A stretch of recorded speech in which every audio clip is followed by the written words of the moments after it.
देखा ना, एक पीर साहब थे बेचारे, वो अपनी बीवी से बार बार कहते थे मैं पीर हूँ, लोग कितनी इज्जत करते हैं मेरी।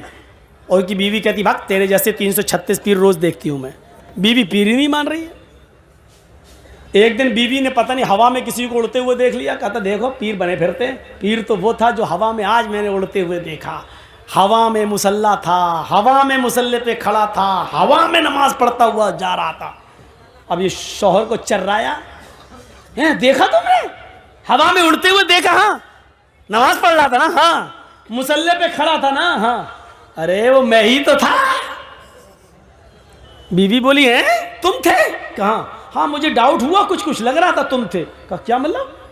कहा इसीलिए टेढ़े टेढ़े उड़ रहे थे, सीधे नहीं उड़ रहे थे। फिर कमी निकाल दी, जब सुना कि मेरा शौहर है तो कमी निकाल दी।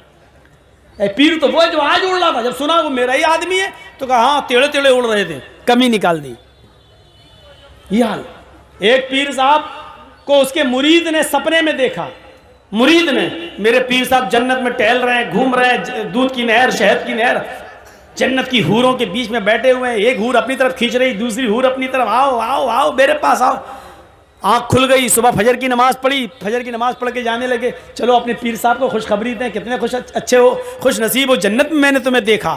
जैसे ही घर गए, दरवाज़ा खटखटाने से पहले देख रहे हैं कि दरवाजे के अंदर आवाज़ आ रही है, तड़ा तड़ तड़ा तड़ मारपीट की आवाज़ चल रही है।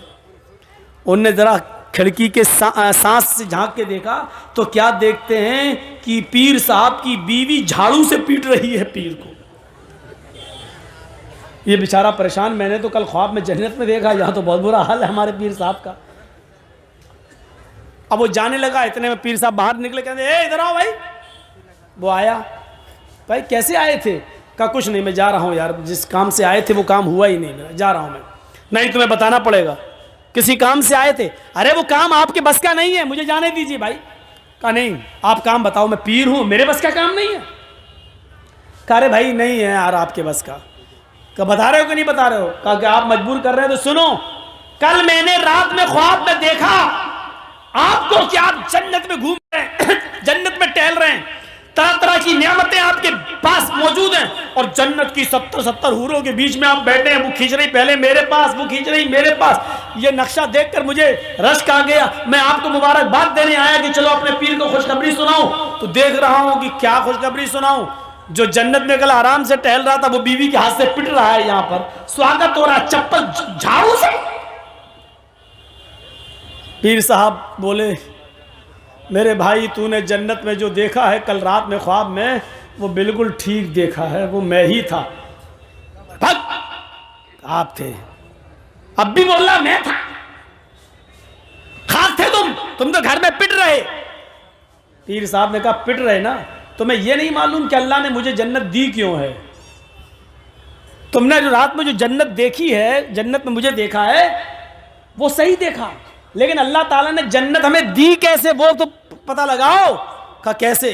कहा मैं, तुम तो आज देखे हो, मैं तो 18 साल से अपनी बीवी की झाड़ू से रोज पिटता हूं, रोज पिट रहा हूं, और अपनी बीवी की मार खाने पर जो हमने सब्र किया है, अल्लाह ने सब्र के बदले में हमें जन्नत दी है। मुरीद कहता है अच्छा अच्छा ठीक है भाई साहब, आप सब्र ही करते रहिए, जन्नत में जाइए, एक औरत से पिटिए, 70 औरत तुम्हें मिलेंगी, मैं जा रहा हूँ। तो ये औरतों का मैं ये वाक़या बता रहा हूँ, ये वाक़या हकीकत में लिखा हुआ है किताब में, हालांकि फ़र्ज़ी होगा, जिसने भी लिखा है उसने कोई हवाला तो दिया नहीं है, लेकिन मैं ये बताना चाहता हूँ, उसने सिर्फ औरतों के बारे में बताना चाहा कि औरतें आज शौहरों पर इतना जुल्म करती हैं, इतना ये बताना चाह रहा था वो। लेकिन मुझे मालूम है कि फ़र्ज़ी होगा, क्योंकि बीवी से ज़्यादा ये, लेकिन ये सच्चाई है कि बीवी से ज़्यादा शौहर के हालात कोई नहीं जानता। आपकी कमज़ोरी क्या आपकी बीवी जानती होगी। एक बार कोई थे बेचारे, उन्हीं के नाम पे पूरी बरेलवियत का नाम रखा हुआ है, बरेली के एक मस्जिद में तकरीर कर रहे थे वो, और तकरीर करते करते भूल गए। तो अब बड़ी बदनामी होगी, इतने बड़े मौलाना भूल कैसे गए? तो ऐसे कहने लगे चल हट दूर दूर दूर। अब तकरीर ख़त्म करने के बाद जब हटे तो लोगों ने पूछा ये क्या हो गया था मौलाना साहब हजरत? वो बोले साहब खाने काबा में कुत्ता घुस गया था, उसको भगा रहा था मैं। बैठे बरेली में और कुत्ता कहाँ का भगा रहे हैं? खाने काबा का। बीवी भी जलसा सुनने आई थी। अच्छा, दूर की नजर बड़ी तेज है।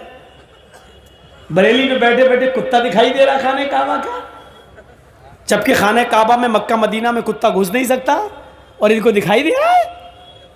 ठीक है, इशा के बाद खाना तो घर ही पे खाओगे। भूख लगी है, खाना लाओ। बीवी ने गोश्त का शोरबा नीचे डाल दिया प्लेट में, ऊपर से सूखे चावल डाल दिए, दस्तरखान पे रख दिया। लो खाओ, मैं पानी लेके आ रही हूँ। जब तक पानी लेके आई देखा ये बैठे हुए हैं। कहा रे तुमने शुरू नहीं किया खाना का? मैं खाना रख दी। पागल है क्या, सादा चावल खाएंगे? वाइट चावल ला के रख दिए, सादा सादा। अरे इसमें डालने के लिए कुछ तो लाओ। आपको मालूम नहीं है? का क्या मालूम? ओह, अभी तो 1-2 घंटे पहले मगरिब के बाद अभी तो कुत्ता भगा रहे थे खाने काबा का। इतने दूर का कुत्ता दिखाई दे रहा था और इस चावल के नीचे गोश्त और शोरबा मैंने पहले डाल दिया, वो दिख ही नहीं रहा तुम्हें? कुत्ता दिखाई दे रहा है, चावल का शोरबा नहीं दिखाई दे रहा जो नीचे डाला। पगड़ी हटाई हजरत ने, जाते घर का भेदी लंका ढाए। मेरी बीवी यहाँ कह दिया बाहर मत कह देना वरना लोगों का भरोसा उड़ जाएगा मेरे ऊपर से। ये लोग हैं, इतने नजदीक का इल्म नहीं और खाने काबा का कुत्ता इनको दिखाई दे रहा है। तो ये चीजें होती हैं। बीवी शौहर की अकल भी ठीक कर देती है। तो 4 चीजें बताई हैं। 5 वक्त की नमाज पढ़ती हो, रमजान के रोजे रखती हो, अपनी शर्मगाह की हिफाजत करती हो और शौहर की इताअत करती हो। ये 4 काम जो औरत कर ले, फल तदखुल मिन अब्वाबिल जन्नति शात, ऐसी औरत जन्नत के जिस दरवाजे से दाखिल होना चाहे हो जाएगी। उसके लिए जन्नत के 8 दरवाजे खुले हुए होंगे। ऐ अल्लाह की बंदी, तू जिस दरवाजे से जाना चाहे चली जा। ये औरत के लिए जन्नत में जाने का रास्ता। मेरी माँ बहनों, एक और रास्ता तुम्हें देता हूं जन्नत में जाने का, लीजिए। जाअतनी साइला, हजरत आयशा फरमाती है कि मेरे पास एक मांगने वाली आई। और माहा सबयान, उसके साथ 2 छोटे छोटे बच्चे थे। मेरे पास एक मांगने वाली आई।